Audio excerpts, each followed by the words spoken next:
looks good.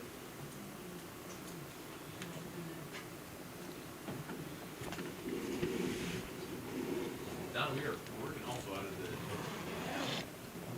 So, up to speed. And you can have that copy. As do I.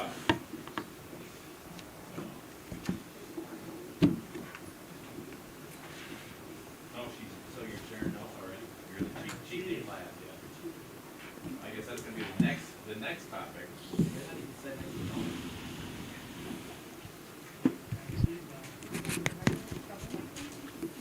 thank you very much. It takes a lot to.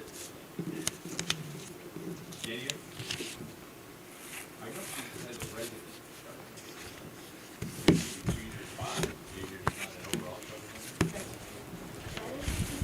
No, that's good. Okay. Everybody make sure your mics are on. You don't have to talk to them, but that way it will make sure. Sharon, did you? Sharon. Doggone it. Okay. So where we were at last week, we were, have Don kind of catch up just a little bit, not D-O-N, not D-A-W-N, but maybe both, so. So we were in question 1 after the prayer of inquiry. Remember we talked about the prayer of inquiry. And Kiyoki, do you have one? I don't. Okay. Look at you sitting back there so quiet like you're going to get away from it with it. There you go.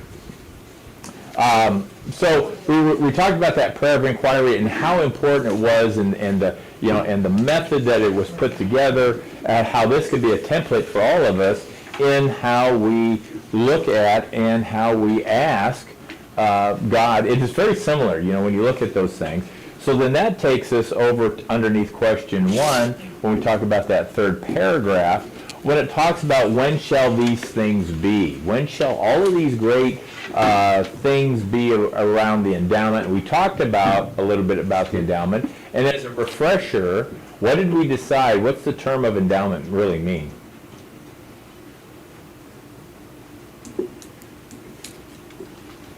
First one with the right answer gets a bigger dessert. That helps motivate. What did we think that the term endowment really meant? Kiyoki, you may have to share with Don. Did you not get one? Okay. Can you share with? Oh, you got an extra one? Well, I got the book. I don't need this. I got the book. I don't need this one. Well, but the book is Lectures on Faith. That's the endowment. I got this one. Oh, that's good. There you go. Yeah. So, look at it. See, this is Zion right here, Don. This is Zion happening. So that's when you can give of that which you had, and you give it willingly. But here's the problem. It didn't cost me anything. Wow, that's a great lesson right there. That's true. It didn't cost. So it's a good point. It's pretty easy to give away those things that didn't cost you anything, right? Not that it's not valuable. So, but what is that endowment? What does it mean to be endowed? Given something that will enhance what we're doing Yeah. Okay. that you don't necessarily deserve. Oh, okay. That's a good way to think of Your it. endowment would be a gift. Yeah. It is a gift, right? You're endowed. Some people, we can look at endowment if we really break down. We're talking about spiritual endowment here, and really we put a word on the things that God has already prepared for us. We have to categorize it as humans, because when we look at what the scriptures tell us, all the things that we're talking about here that Earl Curry brings up after we got out of the Lectures of Faith, it's things that are already there for us, things that we could already be enjoying and knowing. But we believe that they're far greater than either what we deserve or where we are in our lives, when I don't believe that necessarily be the case, because they're already prepared. It's like a buffet table, and we're only eating at this part, and the rest of it's ready to go for us. Nothing stops us from moving down. We just stop ourselves. And that's part of what the endowment is. We put the term endowment on because would we say that, we were talking about Alma this morning. Was Alma endowed? Yeah, he was, wasn't he? How about, let's go for an easy one. What about Paul? Was he endowed? Yeah. And why would you say that? Sharon? He's the one that explains the gifts Okay. in detail Okay.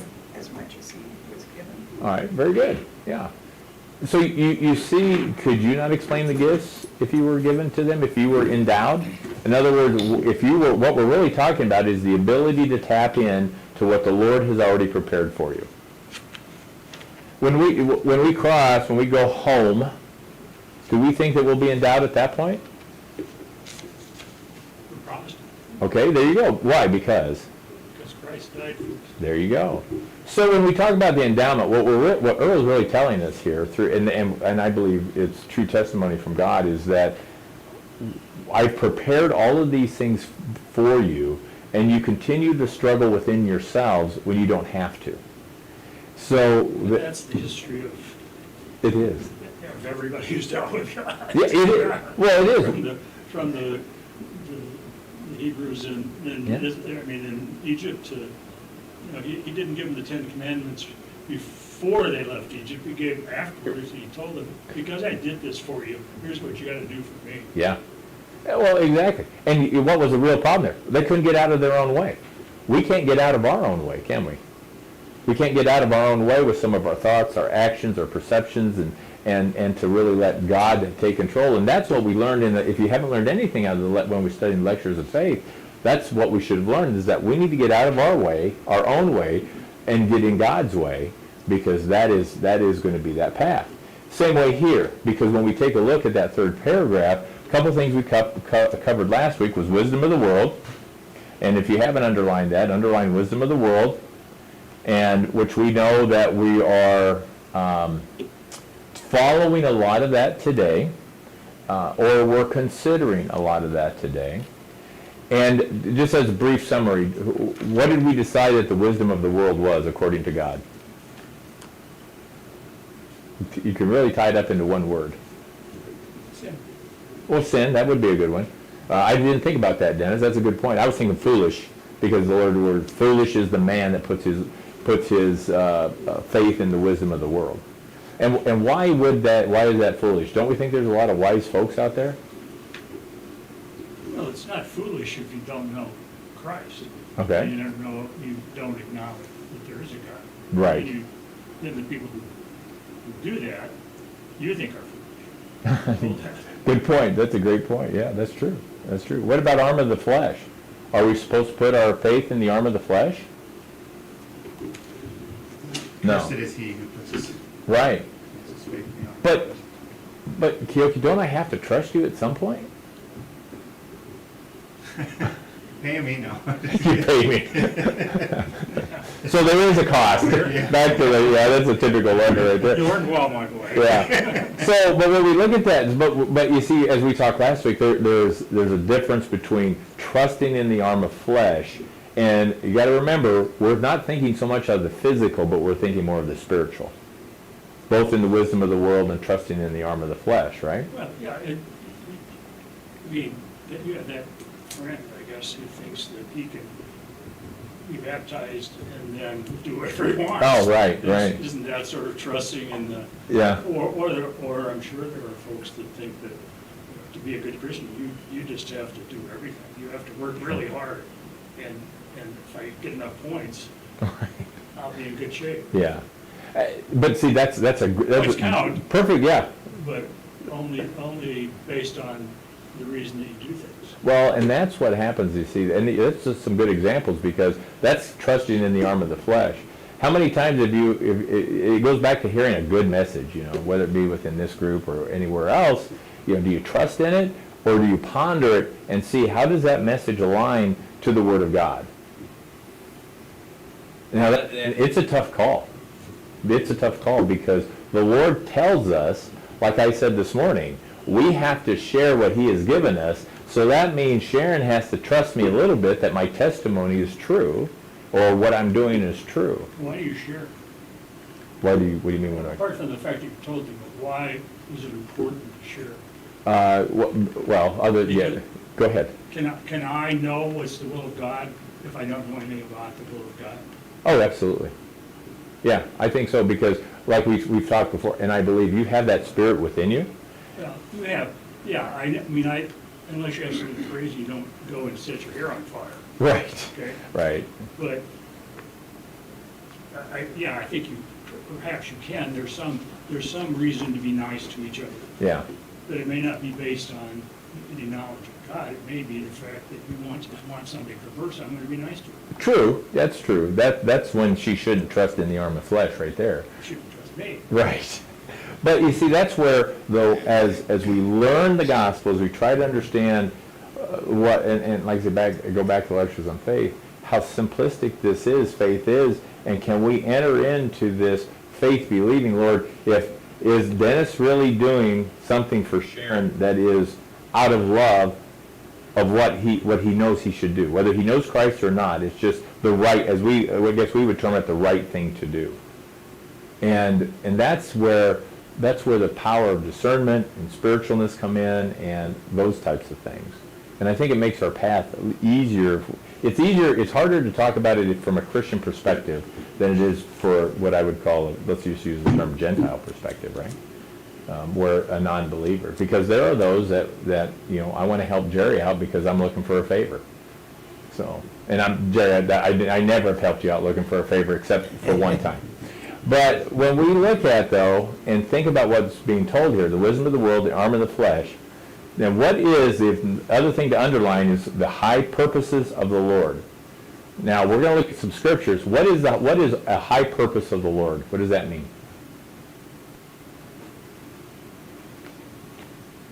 Obey his commandments. Okay, that would be very simple, right? Dennis, to obey his commandments. That sounds so easy.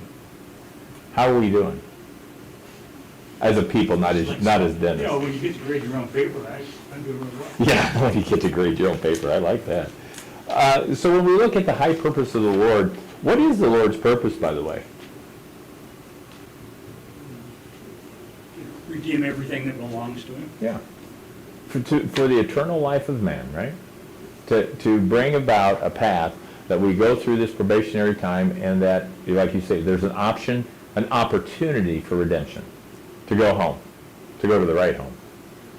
So let's look at some scriptures that will help support this. We're going to look in the Book of Mormon primarily.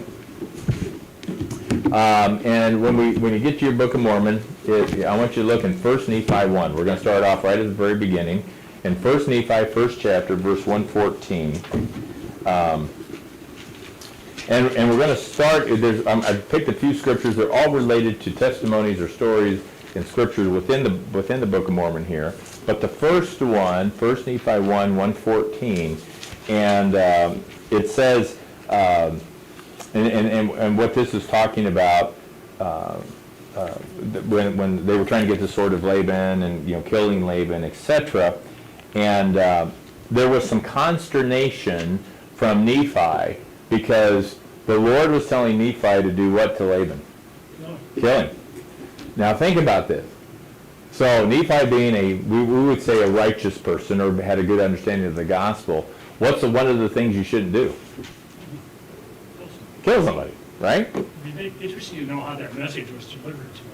Well, supposedly by an Most angel people or a get- spirit, yeah. I used to do mental health commitments a long time ago. Uh-huh. And had plenty of people that sat in the chair to be committed that were hearing all kinds of voices do all kinds of nasty stuff. Oh, sure. And themselves. Yeah. That's a good point. Because all we know here is that, and I'll back up, read a little bit, but I said in my heart, in verse 111, never at any time have I shed the blood of any man, and I shrunk and would that I might not slay him. But the Spirit then tells him what in verse 112? What does the Spirit tell him? That the Lord had delivered him into his hands, right? And that, let's take a look a little bit further.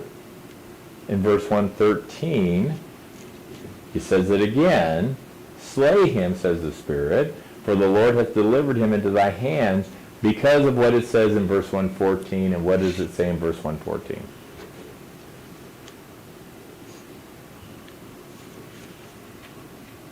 Jerry, what does it say in verse 114?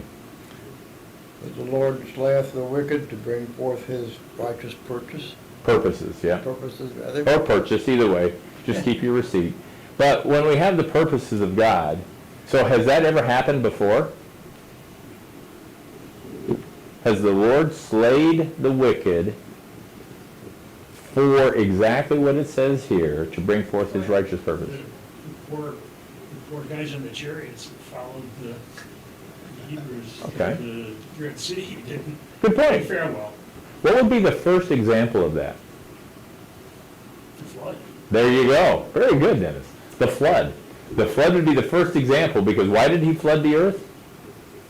Everybody but Noah and a few people, others were not. Yes, exactly right. And it sounds very harsh, doesn't it? Very harsh. What's the difference? What's the difference here? When we look at what the Lord, we say the Lord says, thou shalt not kill, but yet the Lord has slain the wicked. Better than one than all. Say that again, Lana. Better than one than all, like the whole nation. Okay.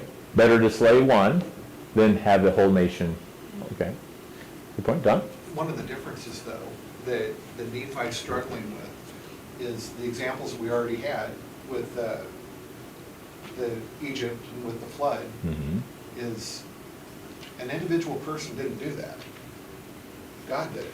Right. Whereas he is calling on Nephi to take up the sword and do the act face to face. Mm-hmm. Different animal. But in a sense, it's a response to war. Exactly. That's a great way to put it. It is. Because it's not necessarily, when we say thou shalt not kill, that's thou shalt not lie in wait to murder somebody. Right.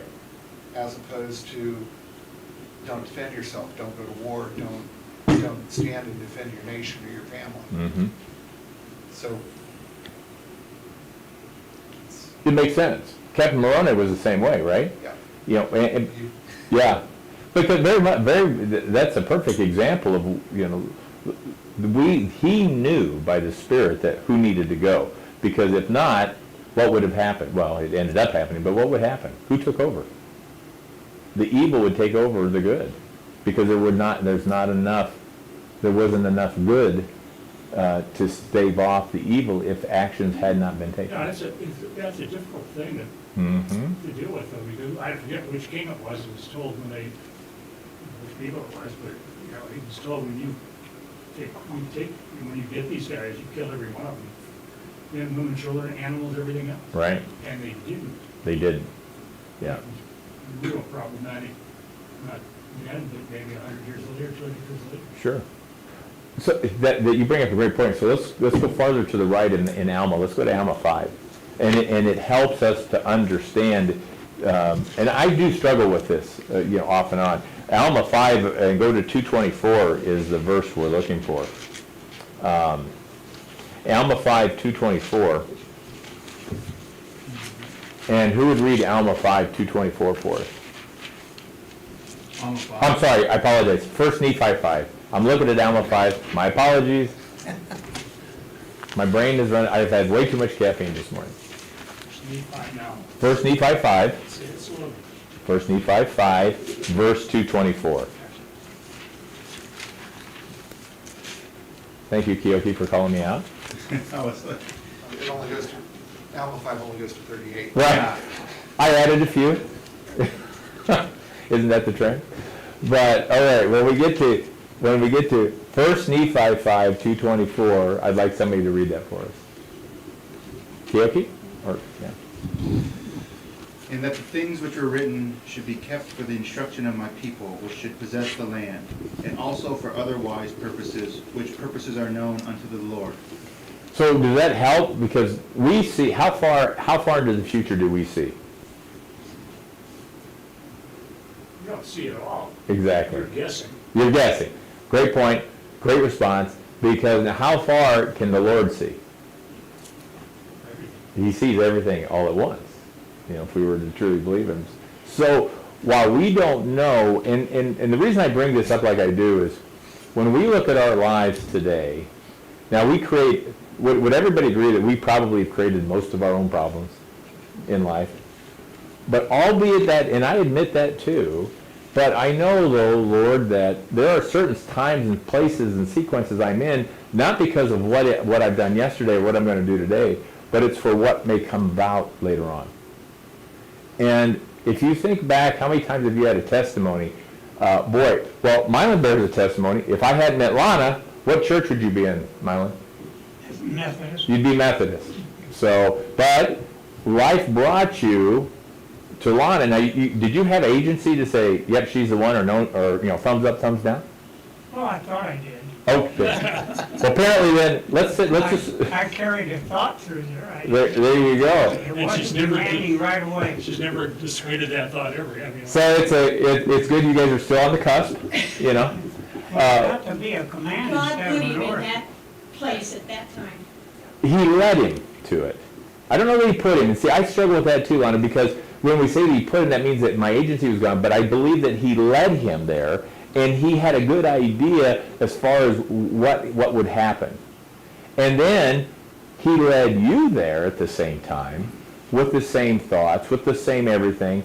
And then knowing the great recipe, the Lord said, okay, unless Mylan is a real butthead, he's going to come together. But I agree. We all converge. Our lives converge because of decisions we've made, and when we go forward, of decisions we will make.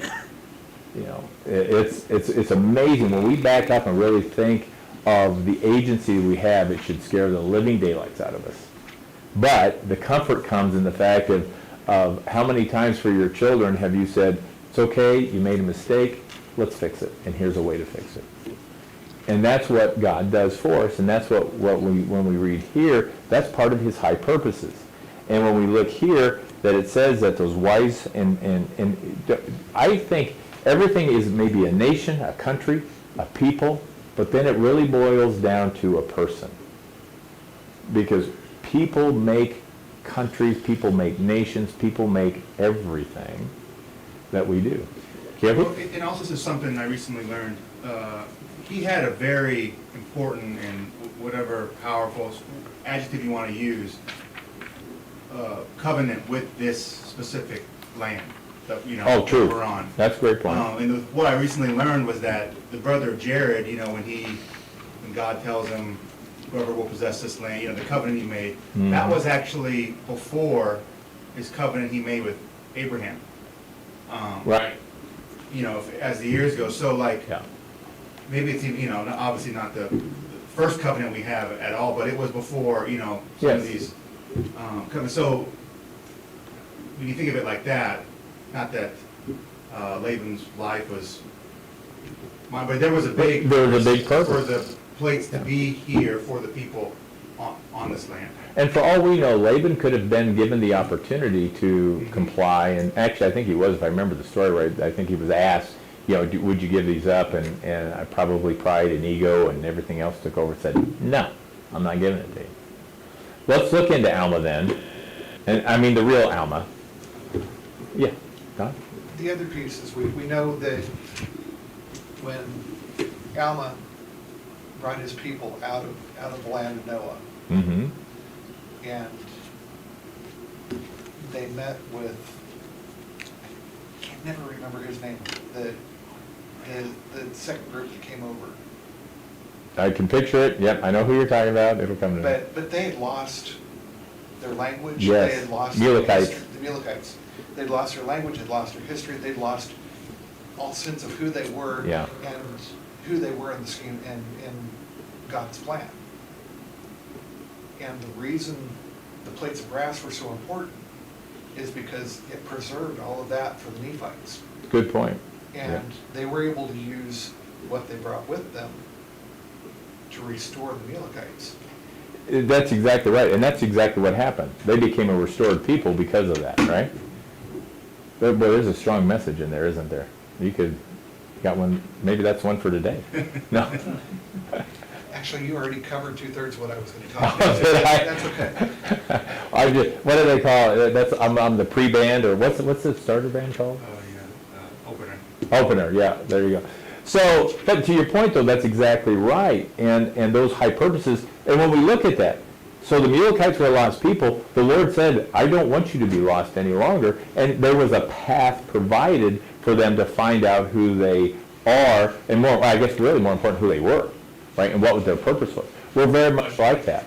So let's look in Alma 17:36. I don't know if I gave you the full scripture yet. Alma 17:36. And who would read Alma 17:36?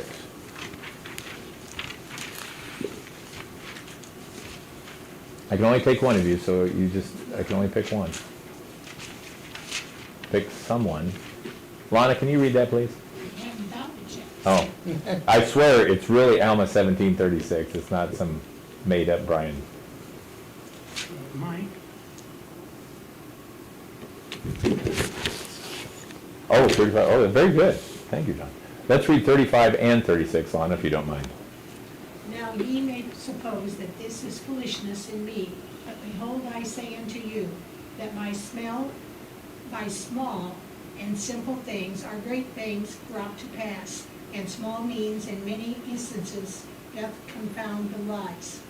And the Lord God doth work by means to bring about his great and eternal purpose, and by very small means the Lord doth confound the wise, and bring about the salvation of many souls. That's a fantastic pair of scriptures right there. And when we take a moment, he even calls himself that we might think him to be foolish. Have we ever said, what is the Lord thinking? I'm sure we have. If we haven't said it out loud, we probably thought it or uttered it under our breath. What was he thinking when he did this? But it's important to note, and I appreciate, Don, you bringing up that extra scripture, because it is and if we look at life, and we've talked about this in class before, we live off the peaks. You know, every time we talk about scripture, we're usually talking about the peaks. We're talking about the great changes, the healings, and everything like that. What about those small and simple things? What do they become in your life? They become your foundation. It's the small and simple things that become your foundation.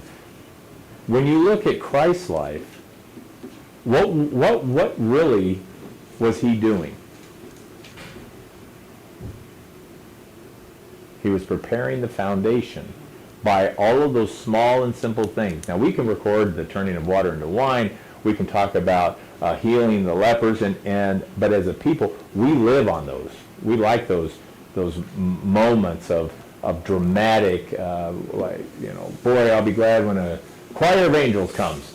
I'm not looking forward to that, because if a choir of angels comes, I'm probably in trouble. So I like the small and simple things, because like I was talking this morning, you're up at 4 a.m., you can just begin to see the beauty of God in everything.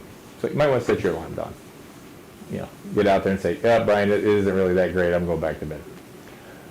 So it's wait till October, yeah, or the middle of January, when it's 40 below. It's still nice outside, Don.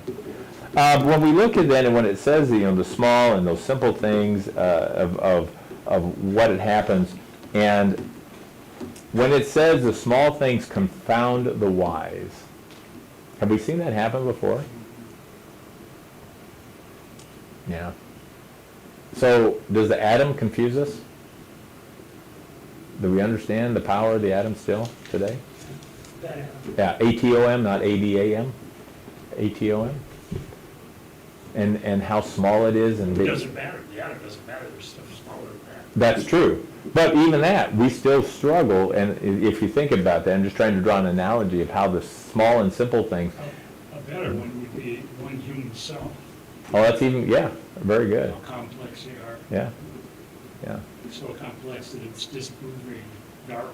That's true. That's which is probably a good thing, the more we know. He was trying to balance. He was. And then when we go on a little bit and we see that is to confound the wise, because that way the power of God can manifest itself.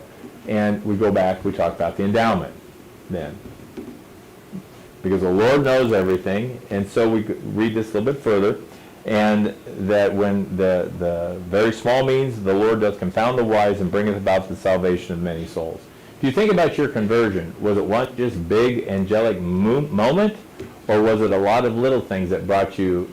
Now I'm talking about your true conversion, not the one. I mean, what time did you finally wake up and go, you know, Lord, you're there? Was it a lot of small things that drove you to that? Because so many times the big things are emotions, and how do we do with emotions?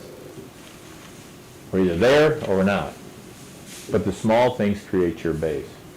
Let's go a little bit farther right to chapter 19, verse 108.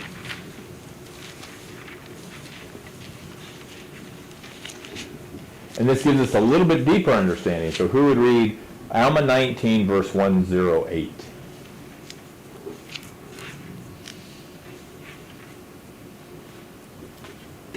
Anybody? Keoki, can you read it? Yep. And thus God bringeth about his great and eternal purposes, which were prepared from the foundation of the world. So how long ago was all this prepared for? About 5,000 years. Yeah. Yesterday, really? Yeah, right. And a long time ago, it was prepared from the foundation of the world.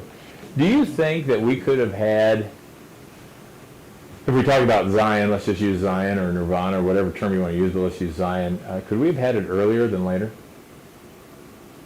We're told that it's a spiritual condition for people that Right. repent. Okay. Why can't we embrace that?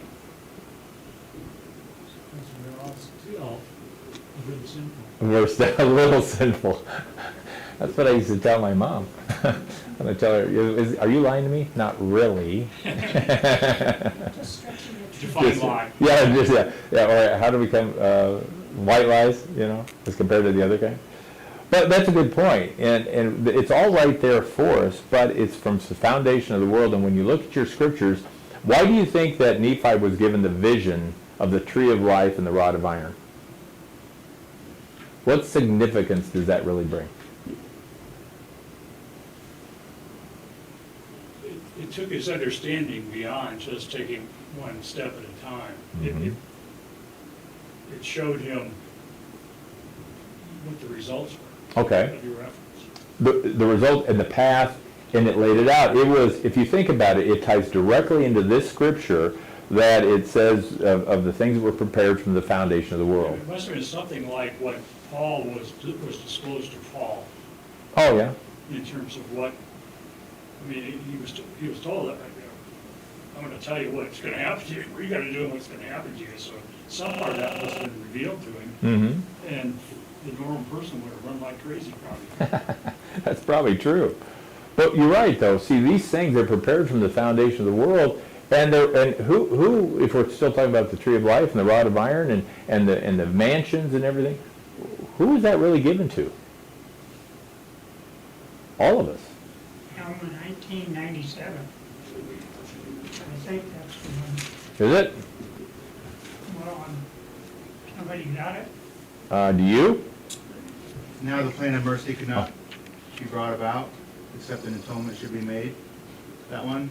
That one. But take it all the way to where you finished just. Yeah. Yeah. Just 97 is strong. Yeah.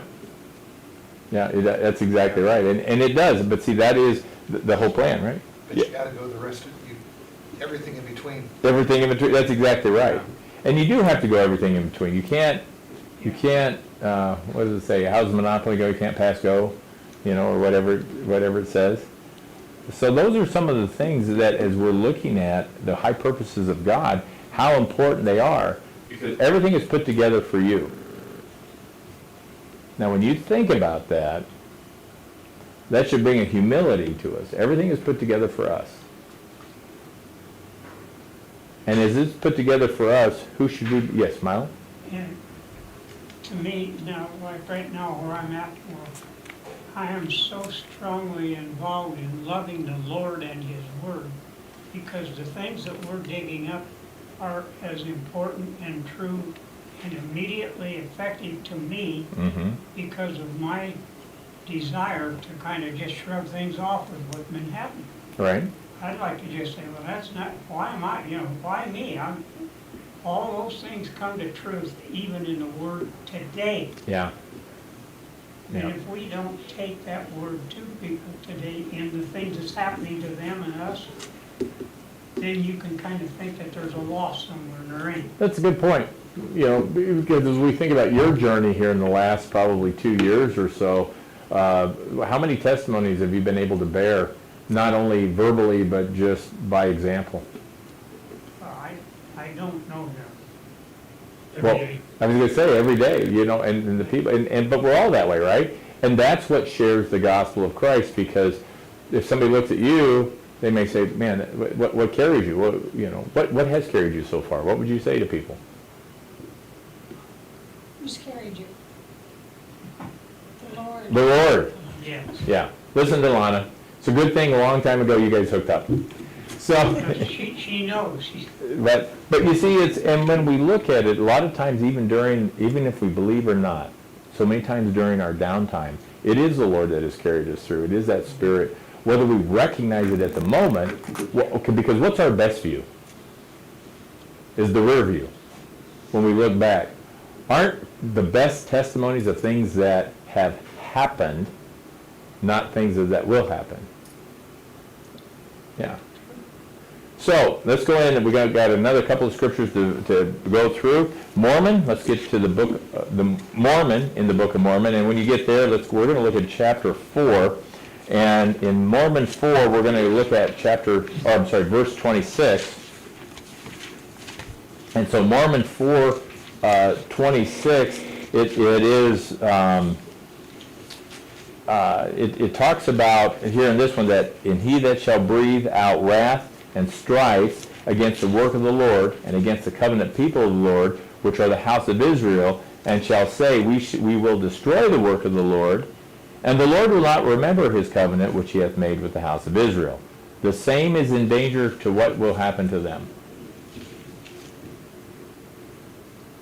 Hewn down and cast into fire. Is that something that, did you wake up this morning looking for that one? You know, I want to be hewn down and cast into fire today? So, because that very last sentence is so important. What is that? Who would read that last sentence starting with 4? Lana? For eternal purposes of the Lord shall roll on until all his promises shall be fulfilled. Exactly. Do we know what all those are? Yeah. Well, we have an idea, but I don't think we know what they all are. Do we understand the things that are going on in the world today as a whole? We understand what the news tells us. I mean, let's face it, that's exactly what we understand is what the news tells us. But when we look at this and we see what it says, that's part of what the endowment is. I believe Enoch, well, we talked a little bit about Enoch. What was Enoch able to see as far as the world was concerned? How far? Beginning to end. Beginning to end. Now think about what you just said. So he was able to see everything from beginning to end. He could see today, or he saw today, right? Man, what if we could see from beginning to end? What would we do? Go home and hide in the closet. Go home and hide. Well, hopefully we'd have if we have the faith to see, we'd have the faith to help and to change, because the Lord's purpose, and when we take a look at the Lord's, it goes back to his high purpose, is to bring us home. And we can see that. That's the thing that we short ourselves in. We convinced ourselves that because, and I say we've had some help from the adversary, that, Don, you're never going to be able to really see the full thing of the God. You're just not quite there yet. So sorry. And when the Lord is saying, Don, I have given you everything you need to see what you need to see. And who wins in that battle? Because we listen to the world and they go, Don, you can't see what's going on. Come on. Remember that time you picked that wrong baseball team in the College World Series? You missed it.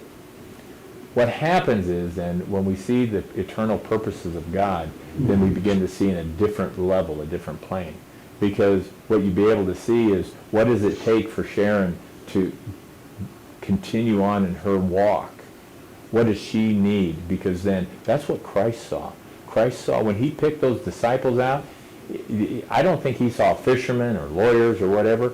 He saw what was inside, and not only what they had, but what they could have, and then what they could give. Think about that. That is what That is the blessing.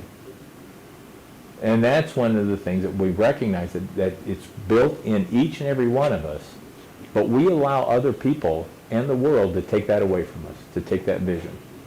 It goes back to what did you want to be when you were going to grow up? You know? And why are you not that? Did somebody say, well, you know, you're not big enough to be a fireman, if that's what you wanted to be? Did you always want to be a lawyer, Dennis? Still don't want to be a lawyer. Oh, well, so that would be a fail. But you know what I'm saying, though. It's, you know, you don't know, and so many times other people, and they push us into being something we don't want because we're not strong enough in our walk, or we haven't made the right decision. And the greatest, our adversary is good at that, just kind of bumping. No? The other side of that, though, Yeah, is sometimes what we think we want isn't God's best for us. very good. So it's not always a bad thing to not become who I thought I wanted to be when I was 6. That's exactly right. Because where I was going to take this was how many times, though, have we heard people, especially let's just use a missionary field, very easy. You know, I thought I wanted to do this when I was growing up, but I found this missionary passion, you know, to your point, and now they believe that they're fulfilling what God wanted them to do. So I agree completely. You know, we have both sides of that, and that's one thing that we have to understand. And if we could see a little bit more, we could understand. Now, the Lord will never tell us not to do something. He may bump us and guide us, but if we could understand the high purposes of God, I think we could better, I'm going to sound like my dad, better apply myself and to be something different instead of what I want. Well, it's not who do you want to please? Great point. That's an easy way to put Yeah, it. you want to please your parents. You do. Your friends. Yes, Get in high school, you don't want to please your parents, you want to please your friends. that's true. So who are you listening to, the small voice in your head or your friends? And you know, Dennis, you summarized it perfectly, because the question is, who do we want to, who should we be pleasing in our lives right now? Or at any point? She who must be obeyed, my house. Yeah. So, yeah, I'm not even going to touch that one. I know That's you're too, worse shape. that's too big of a bait right there. But just like what Christ wanted, Christ said he did what he did, he was atoned because of what reason? Who did he love more than himself? Us. Well, his father. His Father. Because the Father loved us, and he saw the love of the Father for us, for me, for you, that he was willing to say, you know, Lord, I love you so much. I believe in you and your eternal purposes. Here's what I'm going to do. And he put himself 100% aside. He got out of his own way, and he put himself 100% aside, and he fulfilled the will of God. Do you think he feels pretty good about that now? I don't know. We won't know until we get there, right? All right. So we're done. Next week we'll pick up in Doctrine and Covenants. We've got a couple of scriptures in Doctrine and Covenants, but other than that, we are done for the morning. Jerry, could you pick up microphones, please? Yep.